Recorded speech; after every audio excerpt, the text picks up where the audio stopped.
महागुरु जी का आदेश हुआ है कि पोटेंशियल कैसे बाहर आता है। लीडरशिप जो होती है, दो तरीके का सेंस होता है व्यक्ति का। एक तो होता है कि जैसे महागुरु जी सेल्फ मोटिवेटेड होकर के अपनी एक जिम्मेदारियों को समझ लिया। ऐसे भी लोग होते हैं अपनी एक विजडम से ही सारी चीज़ों को समझ लेते हैं, अपनी काबिलियत से ही। जैसे बहुत सारे ऐसे हमारे नेशनल लेवल के बहुत सारे ऐसे लीडर हैं, तो वो अपनी समझदारी से ही भाई हम ये आंदोलन कर लो, वो कर लो, ये यात्रा निकालो, वो यात्रा निकालो, करते रहते हैं। करते नहीं करते। और कईयों को ऐसे धक्का मार के, मतलब जब बिल्कुल उनके ना कनपट्टी पे बंदूक लगा के बिल्कुल फायर खोल दूंगा, साले करेगा कि नहीं करेगा, उनको तभी ध्यान आता है। तो कहीं ना कहीं हमें ये समझना पड़ेगा हम कौन सी वाली कैटेगरी में। पर लेकिन जैसे कल भी बताया था कि डबल माइंड व्यक्ति रहता है, कहीं ना कहीं विकल्प जब व्यक्ति रखता है तो वो फिर क्या है कि अपना बेस्ट नहीं दे पाता। तो एक राजा था, जो गुरुजी ने कहानी का आदेश दिया, मैं वो कहानी आपको बताता हूँ कि एक राजा था, उसके पास बढ़िया दमदार सशक्त अच्छी दमदार सेना थी। और वो कई देशों के ऊपर पहले यही चलता था कि इस पे आक्रमण करो, उस पे आक्रमण करो, अपना साम्राज्य बढ़ाओ, यही चलता रहता था। तो वो कई देशों पे मतलब आक्रमण कर चुका था, लेकिन हर बार वो हार जाता था। पिद्दी पिद्दी सी सेना उसको हरा देती थी। और उसको समझ में नहीं आ रहा यार, बोले मतलब चक्कर क्या है। तो वो अपने गुरुजी के पास गया काउंसलिंग करवाने के लिए।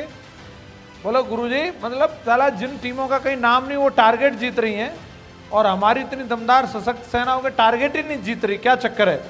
तो गुरुजी ने उसके कान में एक मंत्र बताया कि अगली बार जब भी आप आक्रमण करो, इस मंत्र का पालन करना, 100% आपको विजयश्री प्राप्त होगी। बोले ठीक है।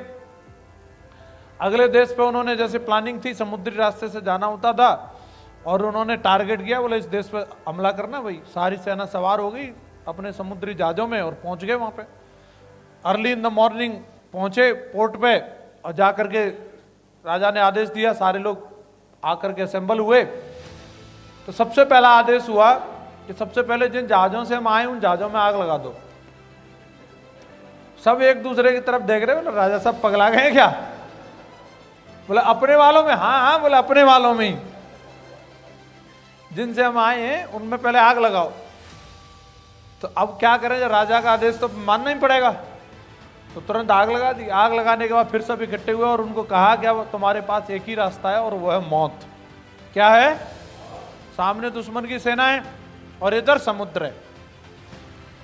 एक ऑप्शन है, अगर समुद्र तुम अगर दुश्मन से दमदारी से लड़े, दिल से अगर दमदारी से लड़े, तो तुम जीत भी सकते हो, और जीत गए तो तुम्हारी पीढ़ियां भी इस देश के ऊपर आने वाले समय में शासन करेंगी। और अगर तुमने सोचा कि नहीं नहीं लड़ना फड़ना रहने दो, भाग लेते हैं, तो तुम्हारे बाप में भी इतनी दम नहीं है कि तुम समुद्र को तैर के पार कर जाओ। मतलब क्या है, एक तरफ 1% चांस है, 99% नहीं कह रहे, बोले 1% चांस है, अगर लड़े तो ढंग से जीत भी सकते, लेकिन दूसरी तरफ तो 200% चांस है कि मौत ही है। डूब के मरोगे, नहीं तो कोई बेल भेल खा जाएगी तुम्हें, मरना ही निश्चित है। हाँ, बात सच है या नहीं? उनकी जगह अगर हम होते तो हम क्या चूज करते, डूबना या लड़ना? वो भी समझदारी थे सैनिक, उन्होंने भी सोचा, बोला राजा साहब का आदेश तो अब हुआ, घेर के मार दिया आज तो लाके, अब कुछ चारा तो है नहीं, तो बोले लड़ ही लेते हैं। हेलो, और वो लड़े। तो अब पहले तो उन्हें टेंशन रहती थी कि कहीं तलवार बलवार न लग जाए, अब तो वो मर ही चुके हैं। तो बिल्कुल सिर पर कफन बांध के लड़े वो, और एक एक 100 पे भारी, और घुस घुस के मार रहे साला थे। मैं तो मराई हूं, मेरा तो कुछ है ही नहीं है। और उन्होंने ऐसी लड़ाई लड़ी कि वो जीत गए। क्या हो गए वो?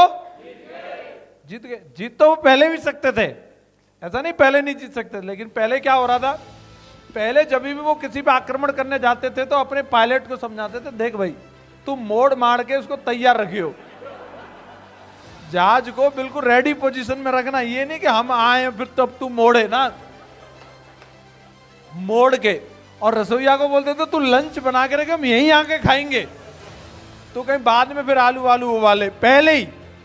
और पहले सारा काम सेट है, इधर ओके, जहाज मुड़ के और लंच भी रेडी है। अब सोचो, जहाज बिल्कुल जाने के लिए वापस घर पे मैरिया भी इंतजार कर रही है, और आलू उबले हुए पराठे वराठे उधर ही बनेंगे। पर थोड़ी देर के लिए राजा साहब का आदेश हुआ है कि उधर लड़ाई करके आनी है, हारो जीतो कोई नहीं, तो फिर क्या करना है, बस थोड़ी देर ऐसे ऐसे एक्टिंग सी करनी, ओए हार गए रहने दो चलो, हार गए भाई हार गए, हैं? तो थोड़ी देर ऐसे खटपट करी, मान लिया हम हार गए, रहने दो, तुम जीत गए भाई, चलो चलो लंच करो, जहाज तो तैयार ही है। हेलो, दूसरी बार क्या हुआ, जहाज तैयार है ही नहीं, जहाज तो जल चुका है, उधर तो बेल इंतजार कर रही है। तो फिर इधर अगर नहीं मानेंगे तो खदेड़ खदेड़ के मारे जाएंगे। तो फिर व्यक्ति का रियल पोटेंशियल निकल के आता है। हेलो, और ये कहीं ना कहीं हम लोगों के साथ में रहता है। मैंने देखा है अक्सर करके, आप लोगों ने भी देखा होगा, अक्सर करके जो टॉपर होते हैं, जैसे डिस्ट्रिक्ट टॉपर हैं या स्टेट टॉपर हैं, होते नहीं होते, गोल्ड मेडलिस्ट हैं, जब भी उनकी लिस्ट आती है, जो भी मेडलिस्ट होते हैं, टॉपर होते हैं, आप टॉप 10 को देखना, टॉप 20 को देखना, उनमें अधिकतर जो टॉपर होते हैं वो ऐसे बैकग्राउंड से निकल के आते हैं। कोई रिक्शे वाले का लड़का है, कोई चाय वाले का, कोई पंचर वाले का।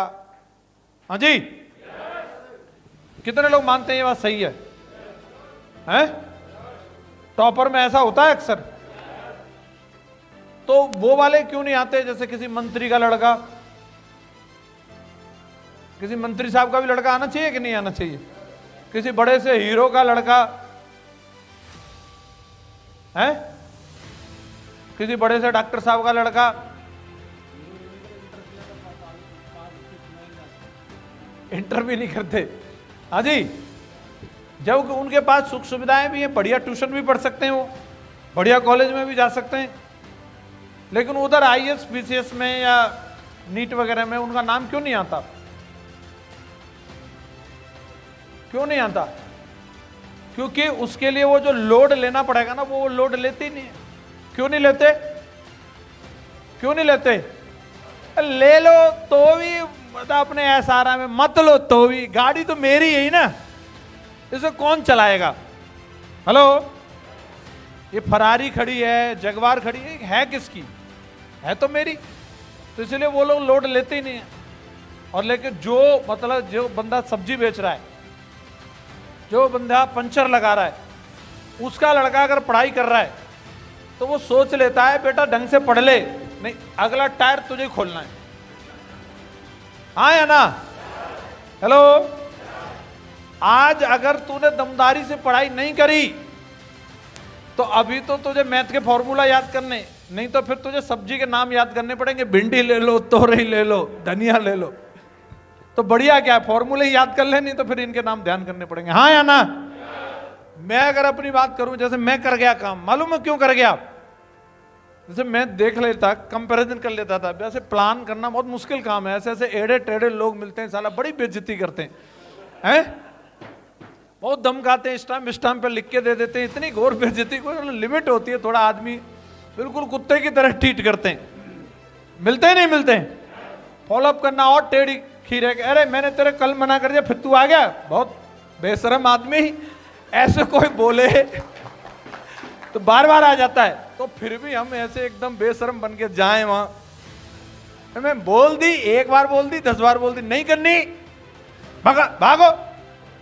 एक ने तो सच में मेरे को और विजयपाल सर को ऐसे ही भगाया, उठाओ ये उठाओ। मैंने फोल्डर बोला निकलो, मैं सच में बता रहा हूं निकल। मैंने कहा सर लोग, अरे लोग देख रहे हैं तो क्या, निकलो बाहर निकलो। और बाकायदा मतलब गेट तक बेइज्जती करने आया, जब तक हम बाइक पे बैठ के निकल नहीं गए वहां तक आया। अब ऐसा लगता था कई बार यार छोड़ यार, फिर छोड़ के फिर मैं सोचता घर जाएंगे, साले फावड़ा इंतजार कर रहा है डराती। जैसे एक आध दिन बीच में गैप मिल जाता था ना, मम्मी उसी दिन बोलती थी बेटा बाजरा नराई पे आज भाई भूस डूबेगो। मैं सोचा इससे कंटी कटे, इसके लिए तो फिर फील्ड में ही रहो। मैं वो बेइज्जती ठीक है, ये वाला ज्यादा मुश्किल है, भैंस नवाना ज्यादा मुश्किल है। अगर उधर घर पे मेरे भी कंफर्ट होता मैं छोड़ देता, उधर लंका लगी पड़ी थी, हालत खराब थी, तो वो ना दराती ना चलानी पड़े, फावड़ा ना चलाना पड़े, इस चक्कर में अपन इधर दम लगा गए। और इधर दम लगा गए तो ऐसा रिवार्ड मिला कि जिन हाथों में फावड़ा रहता था उन हाथों में BMW रहती है।